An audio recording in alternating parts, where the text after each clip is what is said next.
Kamusta, Aries? Welcome to Like a Tarot.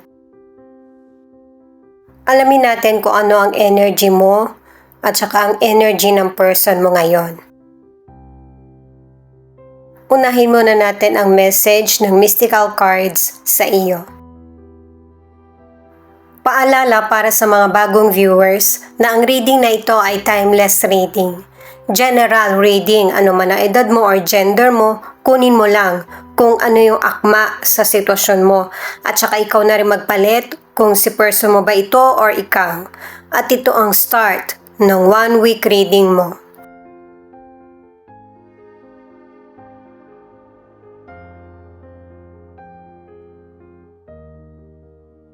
May ilang Aries na nare-recognize yung galing mo, skills, at saka yung concern mo sa family or sa kapwa mo. Kung gaano ka kabait sa kapwa mo, ganun ka rin kung magalit or magtanim ng sama ng loob. Pwedeng ikaw ito na tinutukoy na Aries or family member mo or kilala na ganito yung behavior. Alam niya guys, ang pinaka-best revenge, yung paghihigante. Yung hindi mo tutularan kung sino yung kaaway mo. Or kung sino man yung hindi nakagawa ng mabuti sa iyo. Kaunti ang pagkakamali, kaunti rin ang problema. Kung hindi ka dadagdag. At saka yung pinaka nakakatakot na gumante ay yung may kapal. Kahit matagal man na dumating ito o maranasan ng kapwa mo, hindi mo man ito hilingin. Sa totoo lang guys, wala namang kasing nakakaligtas sa atin kapag nagkakamali tayo. Minsan tayo yung nakaka-experience at minsan naman tayo yung nagiging witness ng karma. Unahin muna nating alamin kung ano ang energy mo. Mamaya ay patungkol sa person mo at saka patungkol naman sa relasyon nyo. 6 of Cups, 7 of Wands, 8 of Wands. Itong cards mo na ito ipinapakita na merong nangyari sa nakaraan na umuulit-ulit sa isip mo. Kaya bumabalik ka sa nakaraan o naaalala mo ito kasi isa ito sa nagpalungkot sa buhay mo. Pero ngayon, ready ka na hindi na muling balikan pa o magdamdam sa nakaraan. Maging challenging man ang kakaharapin mo sa buhay mo. Worth it naman, may halaga yung mga bawat aksyon na gagawin mo. Ang ilan sa inyo sa career o negosyo, pwedeng bumalik ka sa dati mong naging trabaho o kaya negosyo. Kasi yung ginagawa mo ngayon or sinimulan, marami kang kakompetisyon.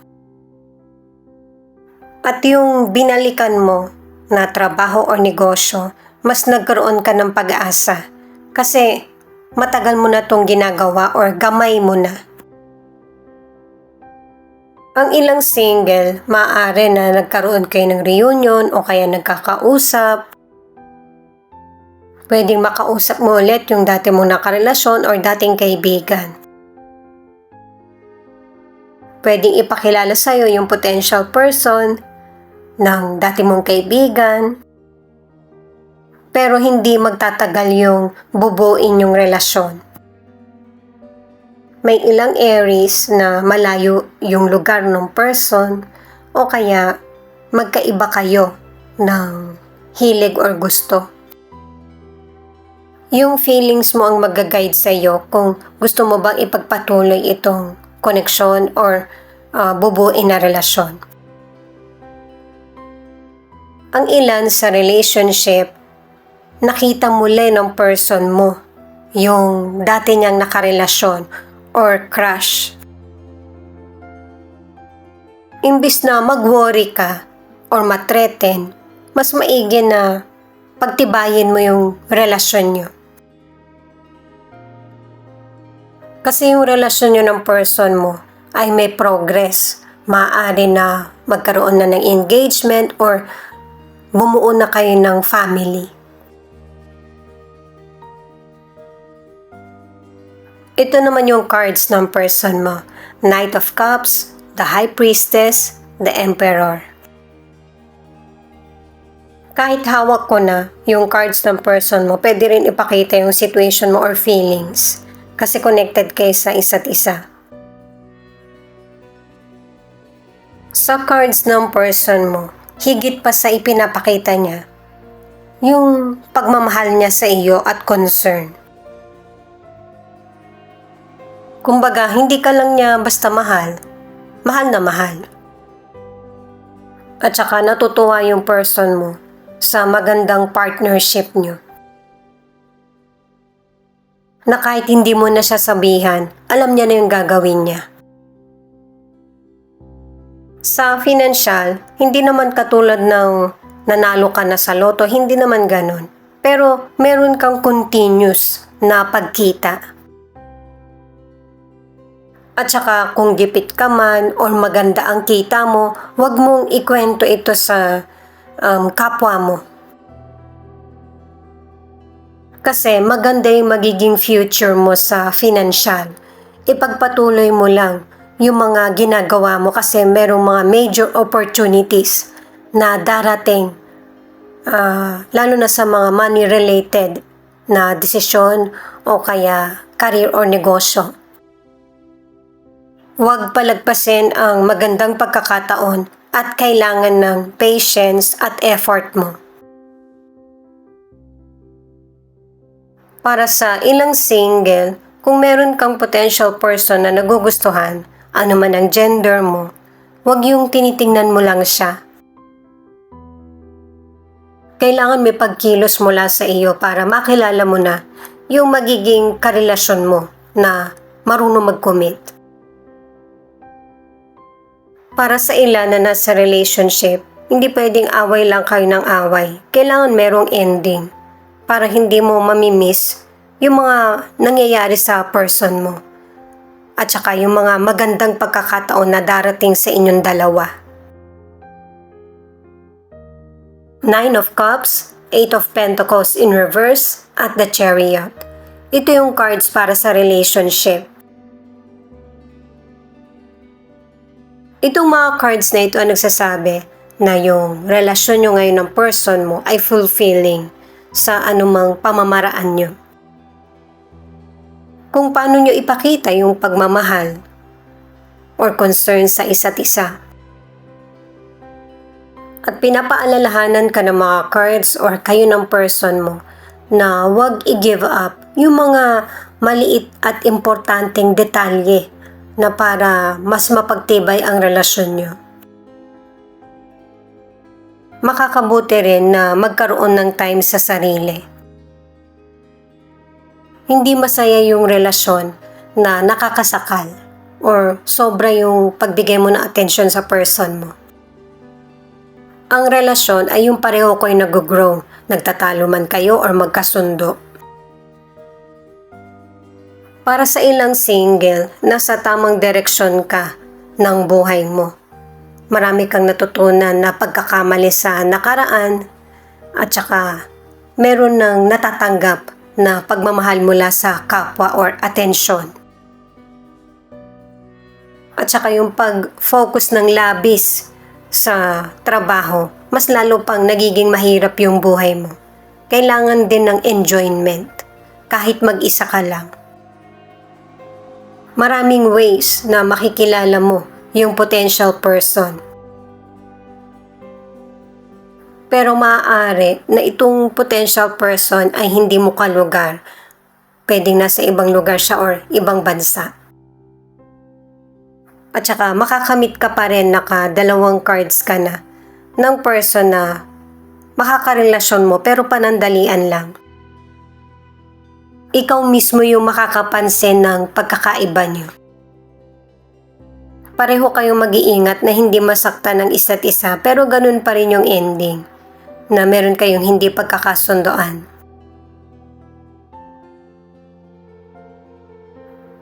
Itong The Star ay pinapalakas yung loob mo sa mga kakayahan, kaalaman na meron ka.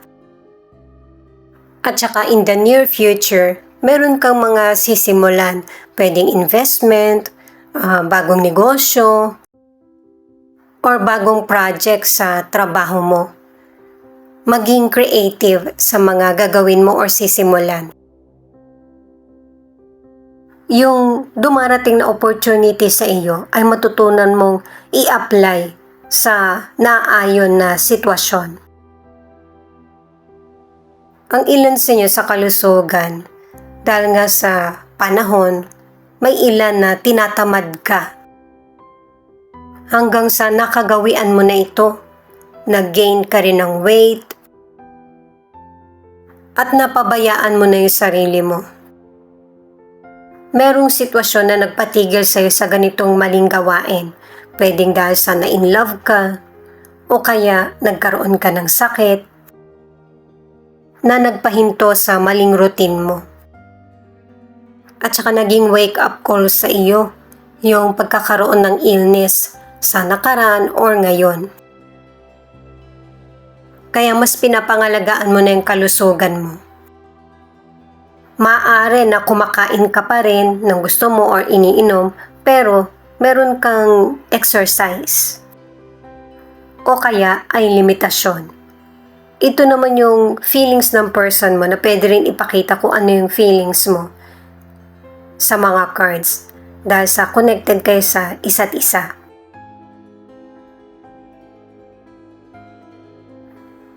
Itong person mo, maaari na may ilang Aries na nagkatampuhan kayo ng person mo, hindi na kayo nakapag-usap or hindi na siya nagpakita sa iyo kasi hindi niya kayang magsabi ng goodbye. Ito yung pinakamahirap na salita na hindi niya gustong bitawan. Pwedeng nagkaroon ng distance sa inyong dalawa at natuto na itong person mo na i-heal ang sarili niya at kaya kanya ng harapin or kausapin. Mas lalo pang nahirapan yung person mo.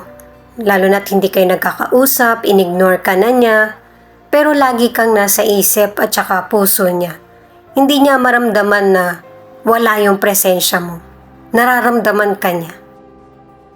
Na naaalala ka niya o nakikita ka niya kahit saan. Yung message niya paulit-ulit lang, guys. Kasi nga, may pagsisisi dito sa person mo. Lalo na't hindi kanya kayang kalimutan kahit ano yung gawin niya. Kasi maganda yung memories na naiwan mo dito sa person mo. Ano man ang gender niya. At yung araw na iniwan ka niya or nagkahiwalay kayo, o hindi siya nagparamdam na sa iyo, ay paulit-ulit sa isip niya yung huling pag-uusap nyo o yung mga masayang araw nyo. Maraming bagay ang nagpapaalala sa kanya sa iyo. Kasi itong person mo, hindi niya alam kung ano bang relasyon ang gusto niya o kung anong gusto ba niya sa buhay, kung ano yung dapat niyang unahin. Marami siyang nagawang pagkakamali sa nakaraan, pero yung pagkakamaling nagawa niya sa iyo ang pinaka mabigat na dinadala niya ngayon. Kung nagkahiwalay man kayo or nagkaroon kayo ng matinding problema or tampuhan, hindi nawawala sa isip ng person mo kung ano yung mga nagawa niya, na kahit na hindi naman niya ito masyadong damdamin. Kasi ano man yung sitwasyon, lahat naman nadadaan sa usapan. Kailangan lakasan lang yung loob kung paano ito haharapin. At tulad ng sabi ng ibang cards, kailangan ng pag-aksyon. Pisces, Sagittarius, Aries, at Gemini. Ito yung ilan sa 12 zodiac sign na nangunguna sa reading na ito. Thank you nga pala at ingat kayo palagi. Huwag din kalimutan na i-click ang notification bell para updated ka sa Like a Tarot readings. Ito naman yung mga letra na posibleng andito yung letra ng pangalan ng person mo or letra ng pangalan mo. Q, Y, D, X, C, K, N, J, P, O, B.